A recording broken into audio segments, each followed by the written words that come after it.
Hi, my name is Mindy Beltran. I grew up most of my years in Carlsbad, New Mexico, and I am an ultrasound tech or a sonographer.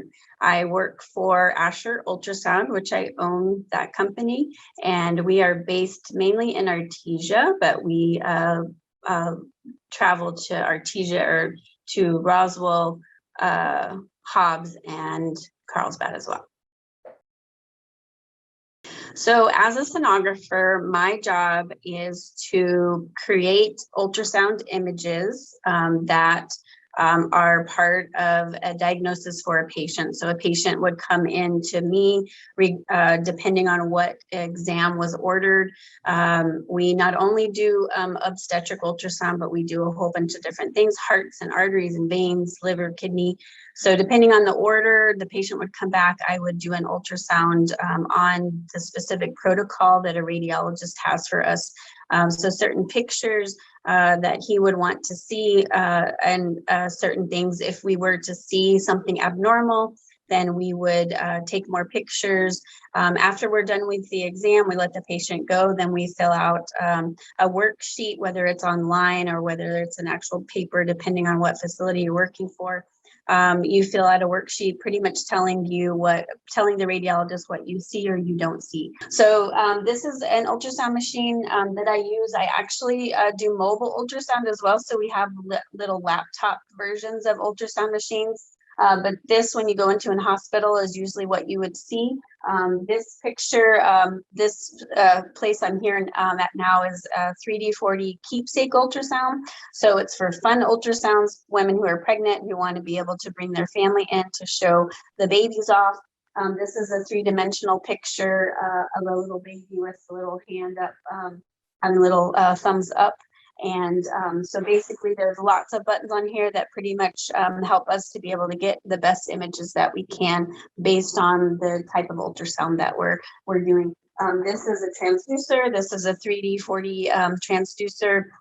There's other different transducers that we use that are specific for body parts. So for echoes, we use a different one. For arteries in the neck, we use a different type of transducer. Ultrasound techs, one of the great things that I love is that we're very much a part of the diagnosis. What we do, we're actually creating the image, so it's almost like the perfect rendition of art and medicine. So we're creating the image, and then we're actually, as we're scanning, we're figuring out what's going on with this patient. So based on their symptoms, we don't have the title of a doctor, but we help them very closely, and they will literally look at our worksheet and what we have on there to help them to make a diagnosis. And most of what we put on that worksheet, if we are a very good ultrasound tech, they will usually dictate on their report. So that's what I like the most about my job. Some of the earlier influences that I had as a child, I was one of three girls in my family, and my dad was a big hunter.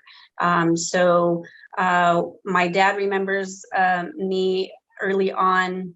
We would have our hunting adventures. Obviously, you would dress the deer or the elk or what have you. And I was very fascinated with the anatomy of the deer and the elk. And there was an event in high school where I was with one of my friends, and I went into the radiology department because he had to go get some money from his dad, who was a radiologist. And as soon as I saw all of the x-rays up, it just piqued my interest enough to say, okay, I'm going to pursue radiology. So this was 20 something years ago. So it was a long time ago. So now the pathway is a little bit different. But what I did is I went into radiology first. So I got an associate's degree in radiology. So that's mainly to do x-rays. And then when I was in radiology, they have you go through 2-week stints of going through like MRI and CAT scan and all the different types of radiology jobs that you could have. And the one that piqued my interest was ultrasound, mainly because I had more of a face-to-face interactions with patients. And then so I got an associate's in radiology, and then went into ultrasound, got a certificate program, which was another 18 months long, and that was at UC Health Sciences Center in Denver.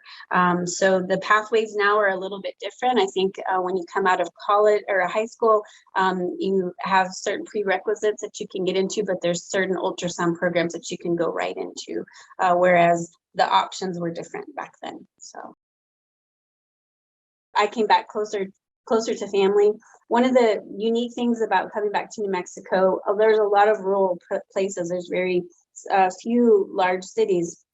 So the rural communities sometimes don't have the best quality of medical care.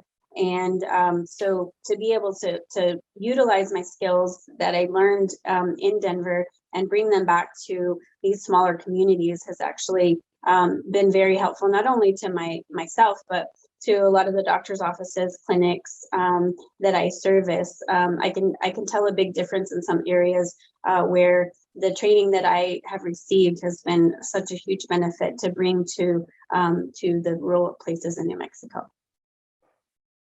I honestly didn't really know I wanted to do ultrasound or to be in the medical field until my senior year.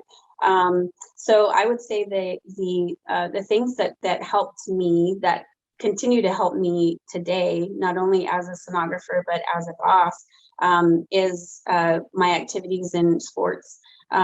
What I played, basketball and softball and soccer, and I think just those life lessons of being able to learn how to work with other people, how to create a team, being able to look whenever there's dissension on a team. You need to be able to utilize those kind of life, their basic skills, but there's things that really are helpful, not only when you're dealing with doctors and coworkers, but also patients who might not be feeling well, who are hurting, or it might be a difficult situation. I think a lot of those things, winning and losing, learning how to practice and to make yourself better, those life aspects within the sports environment really taught me a lot of things that I use still today. And the one specific thing in high school that spurred me into the medical field was I had a good friend whose dad was a radiologist, and he walked me through the department, and just seeing those images up there just made me think this is something that I need to do. So one of the quotes, and I probably will get it wrong, but was by Mother Teresa, and she said, whatever you do, pretty much to bring joy to people, to bring kindness and joy. So have kindness in your face, kindness in your smile, kindness in your warm greeting. If you're not able to do that to people, then the medical field probably isn't your thing. So.